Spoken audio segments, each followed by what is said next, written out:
Alright guys, good morning. Welcome back to another video. I just did a breakdown on that Piper and severe turbulence. Go ahead and check out that video. If you guys can take a moment to pause and like and subscribe, I'd really appreciate it. I want to grow this channel with you guys, and I want to have you a part of my journey to the airlines and share my lessons along the way. So far the channel's growing amazingly. All right, so it's good to have you guys here. I'm not an accident analysis channel, okay? That's Blanco Illyrio's job. I'm just here to break down these videos a little bit because I find them really good lessons that I like to take away. I used to be obsessed with these videos because I would learn so much from these. So I find it kind of ironic that the compilation name is Best Small Plane Accidents, because it's kind of like it doesn't make sense, because I'm like, what's your definition of the best? Like, they're actually the worst plane, you know what I mean? It's like, okay, well, if these were the worst plane crashes, would they be the least like usable for content? So it's like best small plane crashes. I do not want to be on one of these videos under best small plane crashes. No, thank you. All right. All right, so I'm gonna just kind of skip through this video a little bit. It's just a guy who's doing his run up. It looks like he's on a solo. I don't know if he's a student, how many hours are. I know nothing about this, but this video is like activated a part of my brain that is like horrified of this scenario. And I'm like, and the reason why is because I've actually experienced something like this before, which I will talk about in a second. But let's just go ahead and play the video. We'll skip through it a little bit because he's just doing his run up. So it looks like it's a nice sunny day out. No bad weather. VFR. This guy's pretty thorough with his checker. Is that an iPad? I'm not a huge fan of private pilot students using iPads on their yoke. I think it's really distracting and unnecessary. Um, Not a huge fan of that. All right, so 10 to flaps, so it sounds like he's doing like a short field or something, or soft. Let's see. Good. Good pre-maneuver flow. Pre-takeoff flow. Interesting. So maybe he's doing a soft field. This is a, let's see if he keeps that nose up. Maybe this is, I don't know what type of plane this is. It looks like a Cessna, but okay, so he's up, little wobbly there, still pretty low. And at this moment right here, I hear loss of engine power. Okay, let me turn this up for a little bit. Go back and listen.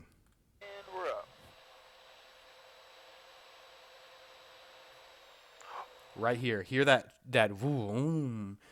I wish I could see the RPMs because I want to see the fluctuation in RPMs, but that right there is not a good sign. And he also is kind of low.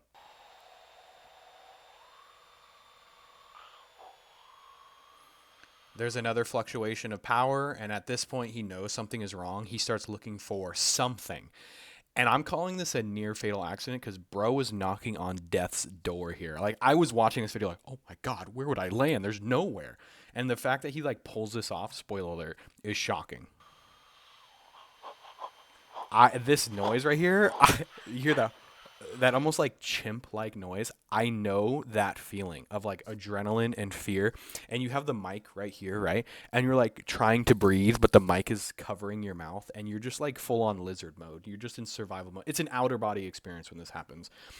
So this noise, like that he's making the oh shit noises, that's I know that feeling, buddy. So he's looking for a place to land. At this point, he's just trying to keep wings level. I can't see his airspeed. I can't see his RPMs, but I can hear the engine.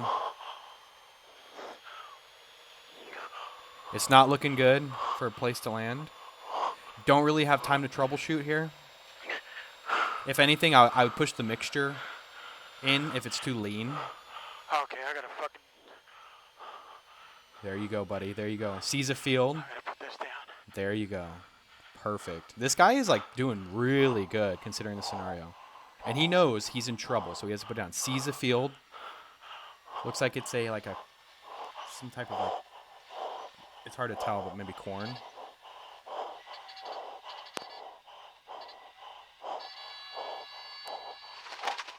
Takes it down beautifully. Keeps that nose wheel up. And the engine is still going. So we'll talk about maybe what happened after this. Oh, anyways, stressful to watch. My God. I have no idea what could have happened with this. It could have been anything. So let me tell you about my experience real quick. So I was flying with a student. I was a pretty new CFI. Like I would say I was like maybe 20 hours, 30 hours in my dual given. And we did a soft field takeoff and we were rotating. And my student's soft field takeoff was like really mushy and just weird. I'm like, what are you doing? Like, it just felt weird. He was like bobbing up and down above the ground. And at this point, you're supposed to maintain ground effect. And then he does his climb out. We're like barely climbing out. I look at the RPMs again, and I notice that we're at like 2,100 RPMs. We are low on power. We've lost like 30% engine power. And we climb out, and the climb out rate is rough. And at this point, I'm thinking about where to land in the field. Long story short, we get back in the. I make the decision like, okay, we're climbing. So I get in the pattern. I come around and I do a 180. Scared the crap out of me. Later, I figured out what happened. It was fouled spark plugs because people were improperly leaning the mixture, and it was causing a lot of lead and carbon to build up.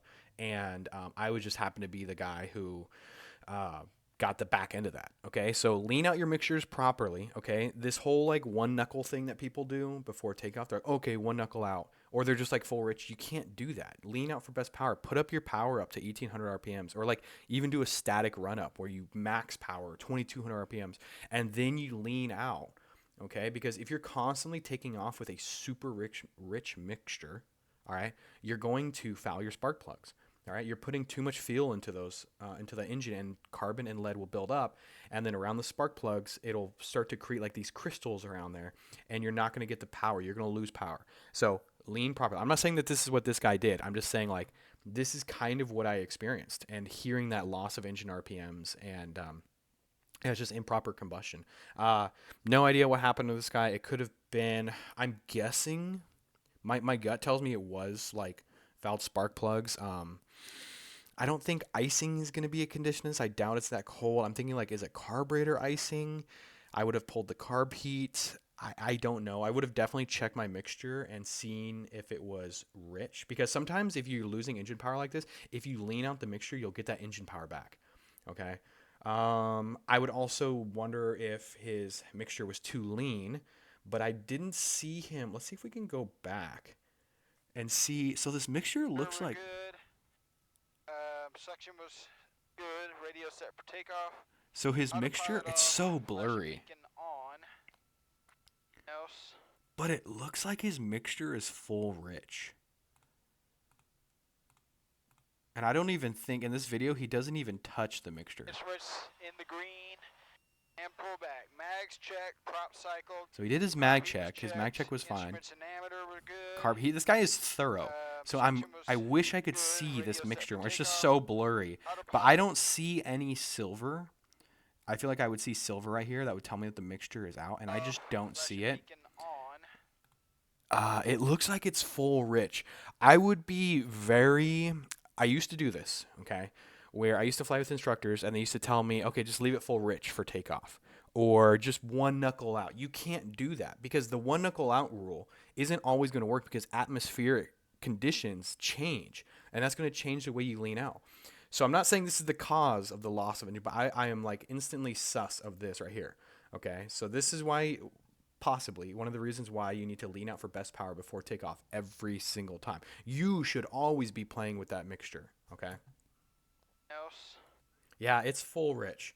So I suspect that this was probably fouled spark plugs, though I have no idea. I'm not a mechanic.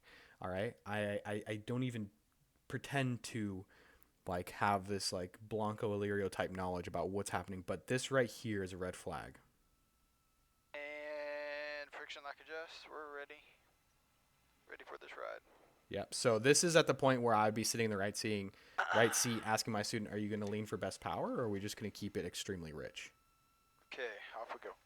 Let's see if he does it, and then we'll end this video because I mean that's about it. Taking runway 14 to the west. Yeah. So Check everything. oh, here's a double check. Let's see if he touches the mixture. Okay, make sure. Double check everything. He said mixture, double check everything. Okay, make sure. Oh, make sure. Double check everything. Clear. you're on approach. Yeah. So, anyways, mixture wasn't touched. Who knows what could have happened? That was the first thing that I was suspecting, just because I encountered something super similar to this. But I'm really happy this guy made it out alive. He was definitely, like I said, knocking on death's door. I mean, that guy had no places to land. He had no time to react, and he was low and he was slow. So the fact that he made this out alive is a miracle. And I really wonder where this guy is at in his aviation journey, because this was like, I mean, this was a story to tell. Okay, so anyways, the lesson to be learned from this is do what this guy did with the thorough pre-checks. I love his pre-checks. He was very thorough. He checked everything: his carb heat, his flaps. He did his pre-takeoff flow. I love pre-takeoff flows. The only thing I would have played with a little bit more is that mixture, leaned out for that best power to prevent spark plug fouling. And he took it down well. He stayed pretty calm, and he knew exactly what had to be done in that situation. Not a lot of time to troubleshoot. It comes up quick, guys. All right, I will see you for the next video, and don't forget to like and subscribe. All right, see ya.